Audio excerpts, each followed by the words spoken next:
Bonjour, bienvenue. Vous trouverez ici des histoires créatives basées sur des histoires réelles survenues au Brésil. Mais avant de commencer notre histoire, s'il te plaît, d'abonnez-vous à la chaîne et activez la cloche pour ne rien manquer. Et puis, tu es déjà inscrit?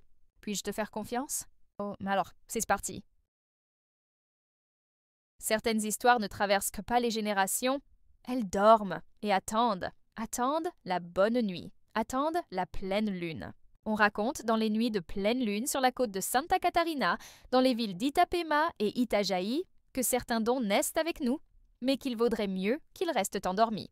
Cette histoire a le goût du sel marin, l'odeur du sable mouillé et un frisson qui ne vient pas du vent du sud. Appuie sur lecture, si tu en as le courage. J'ai grandi en entendant des murmures sur ma marraine. Ce n'étaient ni des contes de fées, ni des légendes de pêcheurs que mon grand-père adorait raconter en recousant ses filets sur la plage. Non, ce que les adultes ne disaient jamais à voix haute, de peur que les murs entendent ou que les vagues emportent les secrets, c'est qu'elle était une sorcière, pas celle des livres pour enfants, une vraie, ancienne, dangereuse. Dans les années 60, la maison de ma famille était à quelques pas du sable blanc d'Itapema. Le vent marin traversait les fenêtres, apportant parfois des présages étranges. Ma mère était la 6e d'une fratrie nombreuse. La dernière, la plus jeune, la plus mystérieuse, c'était ma marraine, Maria Domar. On la nommait ainsi avec un mélange de respect et de crainte. Elle ne s'était jamais mariée, pas d'enfant, pas de métier.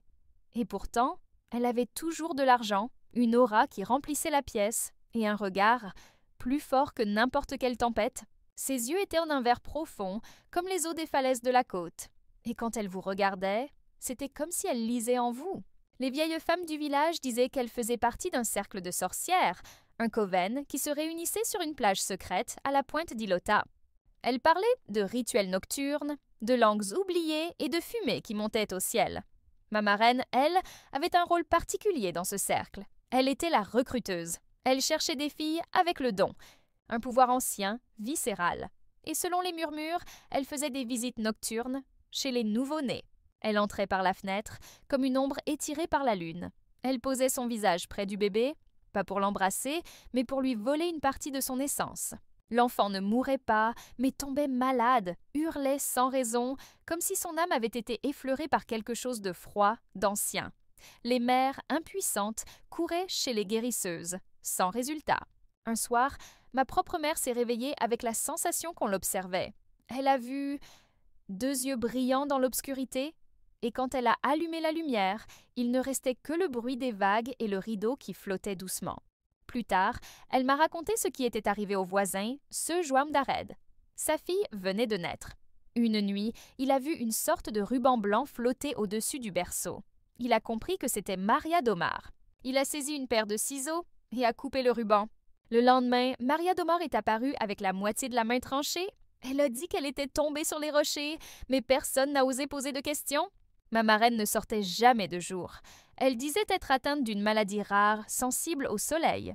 Dans sa chambre, les miroirs étaient couverts de tissu noir. Il y avait des fioles sombres, des pierres et un carnet rempli de symboles étranges. Un jour, je l'ai touchée. Ma main s'est mise à fourmiller, comme si quelque chose d'invisible m'appelait. La dernière fois que je l'ai vue, j'étais presque une femme. Sur la terrasse, au crépuscule, elle m'a regardé droit dans les yeux et a murmuré. « Tu rêves déjà de la lune, n'est-ce pas ?» Ce n'était pas une question, c'était un appel. Cette nuit-là, j'ai rêvé de la plage, mais pas la plage que je connaissais. Une plage déserte, argentée sous la pleine lune, et un cercle de femmes m'attendait. Au centre, un ruban blanc flottant dans l'air. Il brûlait de l'intérieur. Il m'invitait. Je me suis réveillée en sueur. Et sur mon poignet, il y avait une marque rouge, fine et nette, comme si ce ruban m'avait enlacée toute la nuit. Depuis, je ne dors plus jamais les nuits de pleine lune, car certaines histoires ne s'éteignent pas. Elles attendent le prochain appel, la prochaine héritière. Et toi, dormirais-tu tranquille une nuit de pleine lune? Nous sommes arrivés à la fin de l'histoire d'aujourd'hui. Il y a des histoires comme ça en France. Laissez votre histoire dans les commentaires et apprenons à connaître ce mystère.